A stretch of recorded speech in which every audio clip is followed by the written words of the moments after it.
If you would like to donate to the George Floyd Memorial Foundation and the Black Solidarity Fund, go to allinforequality.ca/remember929.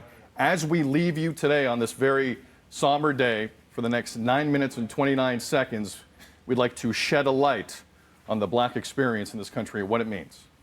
Have a good day. Take care.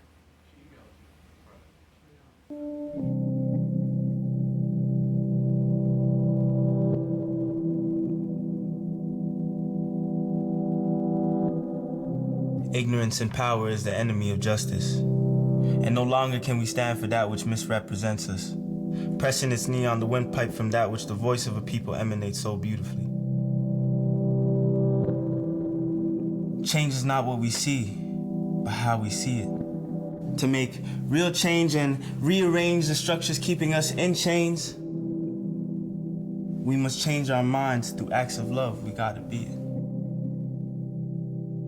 Let not the deaths of those that pass be in vain. Use all of the gifts that our ancestry claims to realize the dreams of those that died in the name of truth and light. Set out to guide us on the path that was paved in search of freedom and justice. And no, it's not a cop going to jail for murder.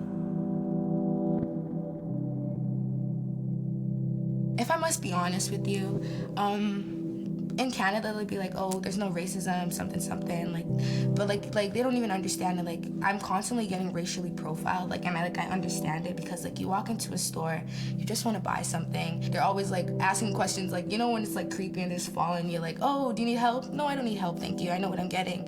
And they're just constantly following you, you realize that you're being targeted. The Black community is not a monolith. Everybody has their own story and their own backgrounds that they can reflect on. So I think it's very important to acknowledge that before anything and moving forward. Being cruel to people has just been normalized, and I don't get that. I don't get just how somebody can take a look at another group of people and be like, I don't like you just because of the way that you look. That's trash. That's trash to me, it really is. Okay, police are friends.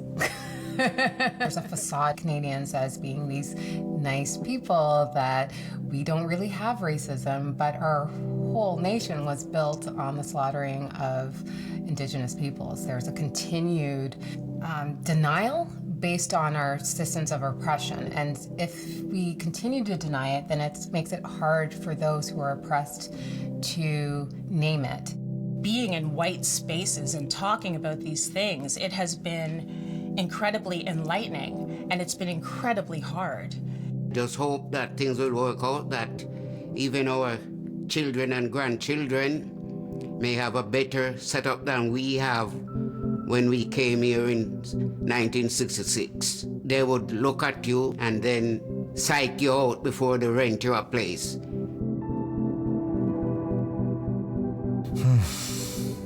Been fighting a long time, but the message is still the same. We're fighting for equality. We're fighting for an equal chance at living, achieving our dreams, being anything that we want. We're fighting for George Floyd. We sat there and we watched and we held our breath, and it was tough for everybody. It's a collective trauma, and I think we're all just hoping that at some point we can release that breath. When he got to the point where he was crying for his mother, I stopped breathing, because that's what mothers do for their sons, is they stop breathing so that they can breathe. I felt like, how could the world, because it was the world, be so inhumane to somebody? I didn't want to close my eyes that night after watching it, because I felt like I was going to be seeing my son and hearing my son. Picked up the phone and I called my son and I said, you don't even have to say anything. I just need you to I just need to hear you breathing. I just need to know that you're okay, and I just need you to get home safe.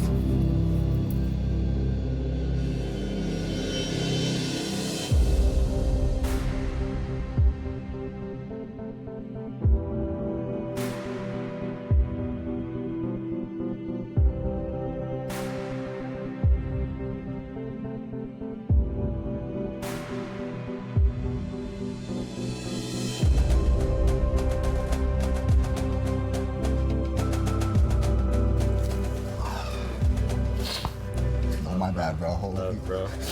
That's weird. I never get emotional like that, but. Oh, thank you, thank you.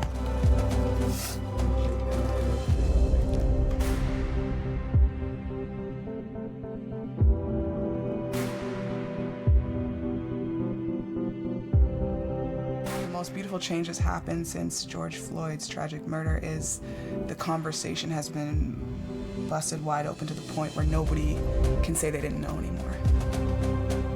And so the knowledge is there if you want it, and it's undeniable.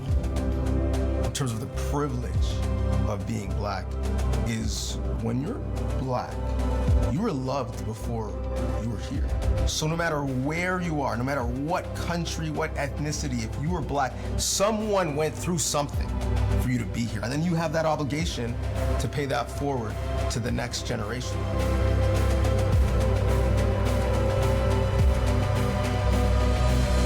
What is the dopest part about being black? Well, how much time do you have? What isn't dope about being black? I don't know where to start. I love black women. That's my weakness. It comes to so many things. There is so much pride I have being part of black communities. We are out there and we're showing everyone that no matter what you throw at us, we're gonna come back. I just like being black, you know? It's like I've been black my whole life, so, you know, like I obviously have to embrace it. It's like just naturally being cool. You know, it's just the way you walk, the music you listen to, the history, and you know, just being more, I feel like black people in general are more connected to our culture, regardless if you have a Caribbean background, African background. Literally anything that's good, black people either made it or made it cool. We're talking about fashion, we're talking about art, we're talking about food, we're talking about Swag, and I hate that word, but there's a certain energy, a certain vibe with just being black that I think comes with being this amazing skin color that I have. Man, nobody makes lemonade out of lemons better than us. Literally, that's our history. Oxtail is fire. We make things that are amazing out of pieces of food or culture that other people discard. So we, better than anyone, take what the world gives us and makes it something so hot that the rest of the world wants it. Oh, man. To me, being black in 2021 means duality.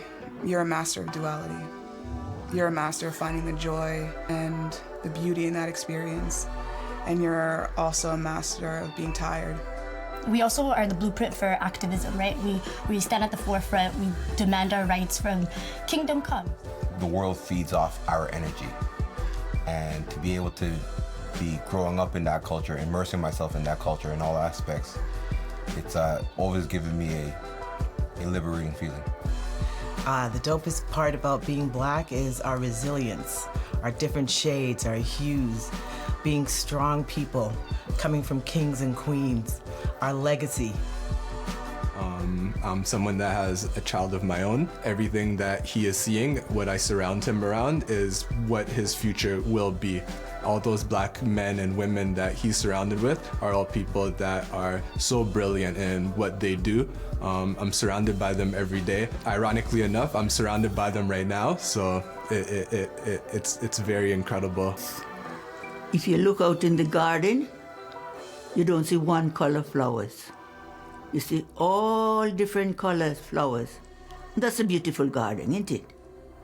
So, just as we are different colors, different nationality, different language, that's a beautiful garden the Lord has created. So we got to learn to live and to grow, set examples for each other, and we'll get along. And you show the world that we're God's children. And it doesn't matter who we are, love. The greatest of all is love.